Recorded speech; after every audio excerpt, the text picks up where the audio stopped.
Hi, I'm Gretchen and this is Jay. We're both community advisors here at Dean, and we wanted to take some time to show you the first-year residence area known as the Triad. Welcome to the Triad. Here we have Ewen, Wallace and Jones. In the lounge, they are nearly identical. In Jones Hall, we have the kitchen, laundry, and vending machines. And Jones is actually the only residence hall to have their laundry in the lounge area. Ewen and Wallace share a massive laundry room, which we'll show you later. The lounge is a great space to build community. Community advisors will often host programs, or residents will be in here playing video games, watching movies, or studying. But let's go show you what you really want to see. This is a standard double.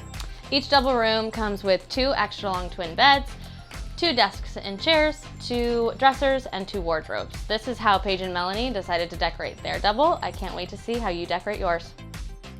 This is another standard double. Connor and Liam are both on the men's soccer team, and this is how they decided to decorate their room. Welcome to one of our triples. These triples are designed to be triples. They come with 3 extra long twin beds, 3 wardrobes, 3 desks and chairs, and 3 dressers. Living in a triple means triple the fun. This is the laundry room for the first year residence hall area. All of the machines are controlled through an app, so you can leave your quarters at home. In the fall, we do a program to teach you how to do your laundry and how to use the app. Last but certainly not least, the bathrooms. The bathrooms in Ewen, Wallace, and Jones are identical. They have 3 stalls, 2 showers, 3 sinks, and are cleaned daily. Thanks for taking the tour with us. We'll see you on campus soon.